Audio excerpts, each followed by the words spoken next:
آگاہی کے ساتھ میں ہوں آپ کا میزبان عبدالصمد عباسی۔ اس پروگرام کی وساطت سے میں آپ کو ایک ایسی بات بتانا چاہوں گا کہ جس کا حصول انسان کو حقیقی معنوں میں انسانیت کے وصف سے متصف کر دیتا ہے۔ یہ وہ چیز ہے جس کی وجہ سے انسان کو اشرف المخلوقات کا لقب دیا گیا۔ اس چیز کی وجہ سے انسان کو فرشتوں نے سجدہ کیا، اور اس چیز کو اگر میں ایک لفظ میں بیان کرنا چاہوں تو وہ لفظ ہے علم۔ علم ایک ایسی دولت ہے کہ جس کی کوئی قیمت نہیں۔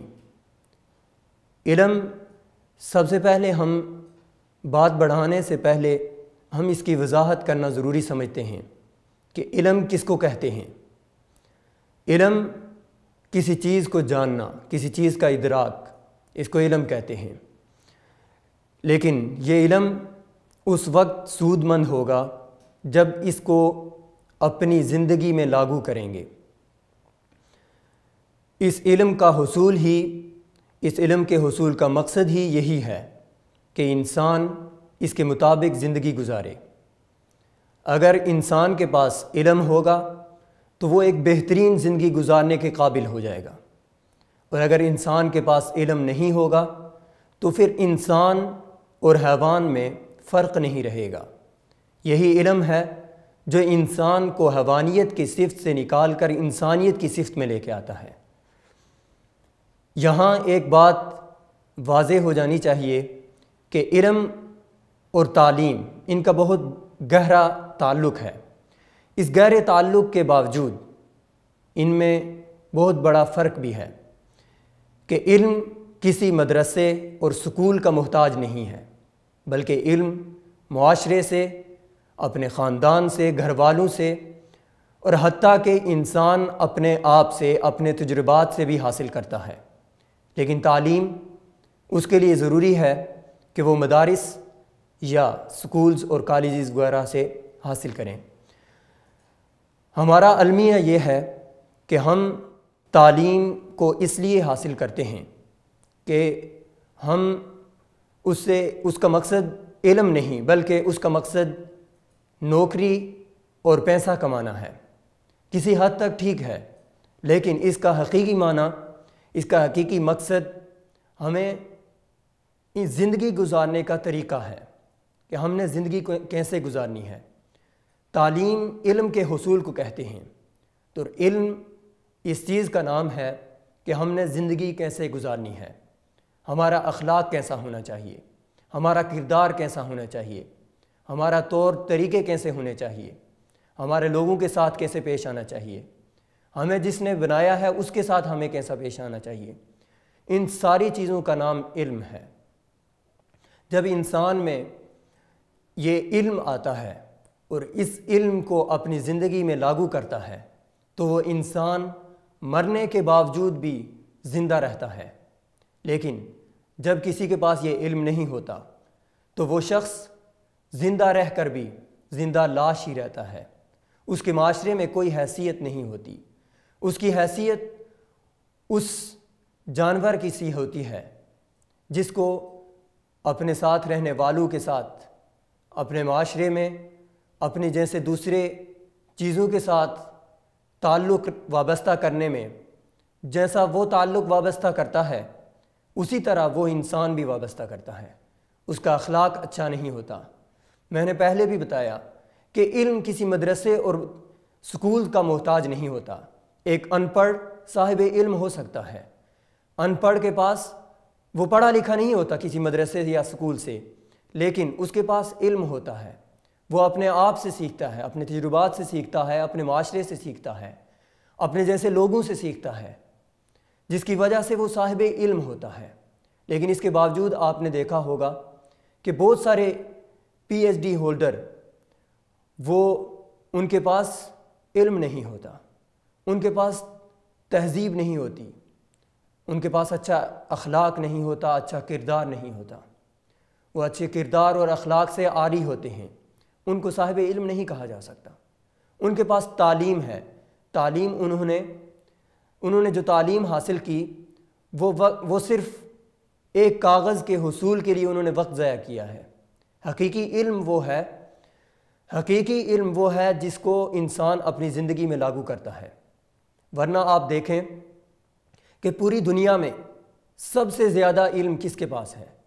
سب سے زیادہ علم، آپ کو حیرت ہوگی کہ سب سے زیادہ علم شیطان کے پاس ہے، جس کے پاس تمام انبیاء کا علم ہے، تمام لوگوں کے تجربات ہیں، تمام لوگوں کے پاس جو علم ہے وہ اس کے پاس بھی ہے، لیکن اس کا علم اس کو فائدہ نہیں دیتا، کیونکہ وہ اس علم کو، اس اچھی چیز کو وہ اپنے اوپر لاگو نہیں کرتا۔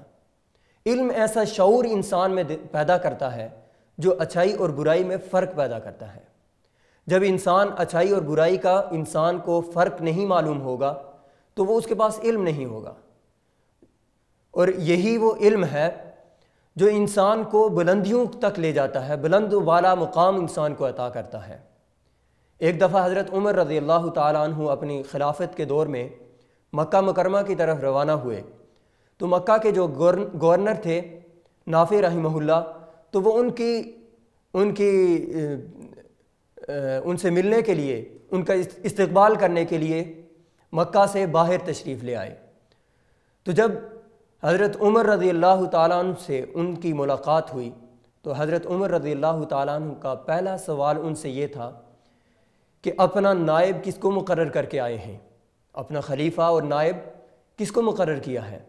تو ان کا جواب تھا کہ ابن ابزی کو میں نے اپنا نائب مقرر کیا۔ تو پوچھا، حضرت عمر رضی اللہ تعالیٰ عنہ نے پوچھا کہ ابن ابزی کون ہیں؟ تو ان کا جواب تھا کہ وہ ایک غلام ہے۔ تو حضرت عمر رضی اللہ تعالیٰ عنہ نے کہا، ایک غلام کو ہی کیوں آپ نے اپنی مسند پر بٹھایا ہے؟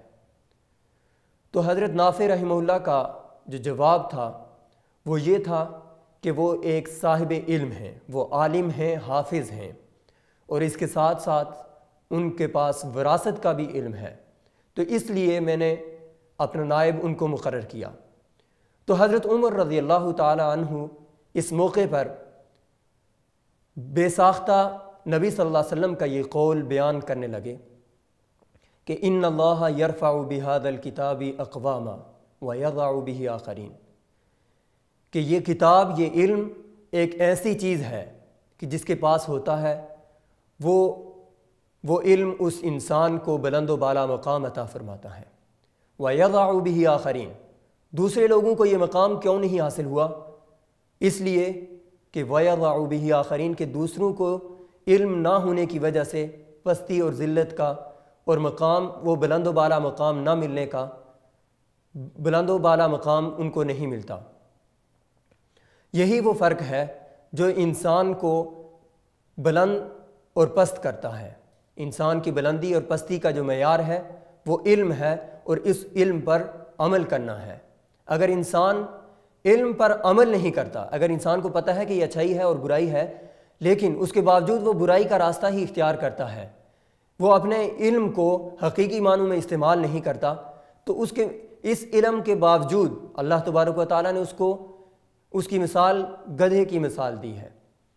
اللہ تبارک و تعالیٰ نے فرمایا، مثل الذین حملوا التوراۃ ثم لم يحملوها كمثل الحمار يحمل اسفارا، کہ ان لوگوں کی مثال جو علم تو ان کے پاس ہے لیکن اس علم پر ان کا عمل نہیں، تو ان کی مثال اس گدھے جیسی ہے جس کے پاس کتابوں کا بوجھ تو ہے لیکن اس کے پاس سمجھ نہیں ہے، وہ نہیں جانتا کہ اس میں کیا ہے۔ جس کے پاس علم ہے اور عمل نہیں کرتا، اس کی مثال جانور کی ہے، اور وہ شخص جس کے پاس علم نہیں ہے، وہ علم کا حصول، اس علم کے حصول سے دور بھاگتا ہے، تو وہ بھی جانوروں کی صفات سے متصف ہے۔ اسی لیے نبی علیہ الصلاۃ والسلام نے فرمایا کہ طلب العلم فریضۃ علی کل مسلم، ہر مسلمان پر علم حاصل کرنا ضروری ہے۔ یہی چیز اللہ تبارک و تعالیٰ نے نبی صلی اللہ علیہ وسلم کو اس طرح سکھائی کہ جب سب سے پہلے اللہ تعالیٰ نے اپنے پیارے حبیب کو اپنا پیغام پہنچانے کی کوشش کی، وحی نازل کی، تو سب سے پہلا جو لفظ تھا وہ اسی کے بارے میں تھا کہ اقرأ بسم ربک الذی خلق، پڑھ اپنے رب کے نام سے جس نے تجھے پیدا کیا۔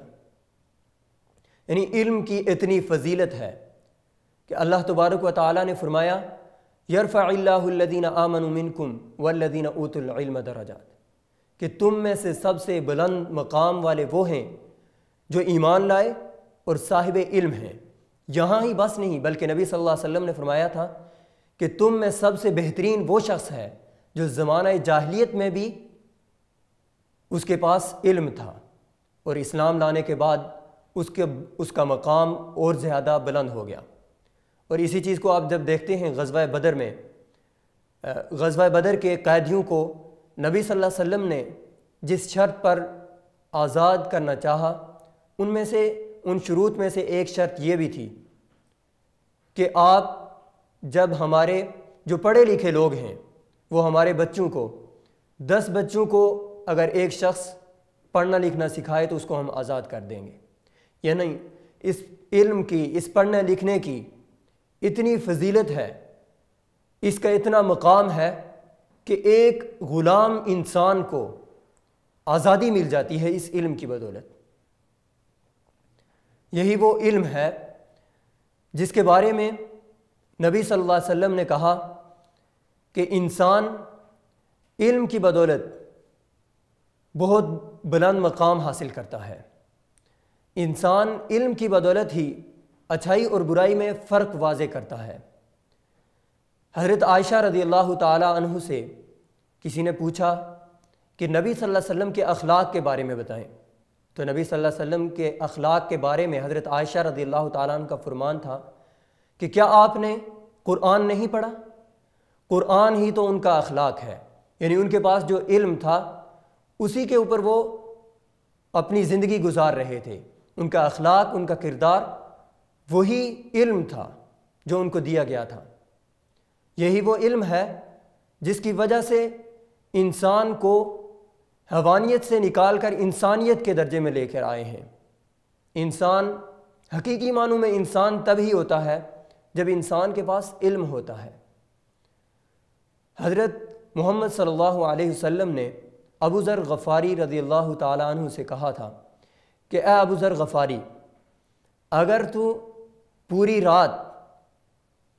رات جاگ کر ایک آیت کو یا ایک مسئلے کو، ایک باب کو تو سمجھ لیتا ہے تو یہ اس سے بہتر ہے کہ تو پوری رات 100 رکعت نماز نفل ادا کرے۔ اس سے بہتر ہے کہ تو ایک آیت کو سمجھ لے۔ اس کا مقام آپ اس سے واضح ہو جاتا ہے کہ انسان نفلی نمازیں ادا کرتا رہے، لیکن اس کے باوجود اگر انسان اس کے مقابلے میں ایک آیت کو سمجھ لیتا ہے، ایک ٹکڑے کو سمجھ لیتا ہے، ایک سطر کو سمجھ لیتا ہے، تو یہ زیادہ بہتر ہے اس کے لیے۔ ایک دفعہ نبی صلی اللہ علیہ وسلم مسجد میں تشریف لائے تو ایک طرف لوگ مسئلے مسائل آپس میں ڈسکس کر رہے تھے اور دوسری طرف اللہ کا ذکر اور قرآن پڑھ رہے تھے۔ تو نبی صلی اللہ علیہ وسلم نے کہا کہ یہ ذکر کرنے والے، یہ اللہ تبارک و تعالیٰ کے ہاں ان کا بہت بڑا مقام ہے، لیکن نبی صلی اللہ علیہ وسلم نے جو تعلیم و تعلم کا کام کر رہے تھے ان کی مجلس کو اختیار کیا، اور ان کی مجلس سے یہ بات میرے ذہن میں آئی کہ نبی صلی اللہ علیہ وسلم نے فرمایا کہ جو مجالس علم کے حصول کے لیے ہوتی ہیں، جو لوگ علم کا حاصل کرنے کے لیے مجالس کا اہتمام کرتے ہیں، تو وہاں اللہ کی رحمت برستی ہے۔ وہاں ان کے جو علم کا حصول کر رہے ہوتے ہیں، ان کے پاؤں کے نیچے اپنے پروں کو فرشتے اپنے پروں کو بچھا دیتے ہیں۔ ان چیزوں سے آپ علم کی اہمیت اور فضیلت کو جان سکتے ہیں۔ اگر یہ تمام فضائل نہ بھی ہوں ہم اس چیز کو ہی لیں کہ یہی وہ علم ہے جو انسان کو اچھا اخلاق دیتا ہے، جو انسان کو بتاتا ہے کہ وہ انسان کو شعور دیتا ہے کہ اس نے کیسے دوسرے لوگوں کے ساتھ کیسے پیش آنا ہے، اس نے معاشرے میں کیسے رہنا ہے۔ یہ ساری چیزیں جب انسان میں آ جاتی ہیں تو اس کو علم کی اہمیت کا اندازہ ہو جاتا ہے۔ علم انسان کو حقیقی معنوں میں انسان ہی نہیں بناتا بلکہ ساری مخلوقات سے افضل ترین بنا دیتا ہے۔ علم کی بدولت ہی تو انسان کو اشرف المخلوقات کہا گیا ہے۔ اشرف المخلوقات کا مطلب ہی تمام مخلوقات، چاہے وہ چرند پرند کیوں نہ ہوں، حتیٰ کہ فرشتوں سے بھی زیادہ افضل علم کی بدولت انسان کو بنایا ہے۔ اسی کی بدولت اللہ تبارک و تعالیٰ نے اپنا خلیفہ دنیا میں مقرر کیا ہے، اور وہ خلیفہ انسان ہے۔ اسی کے ساتھ میں اجازت چاہوں گا، اگلے پروگرام میں پھر ملیں گے، تب تک اللہ حافظ۔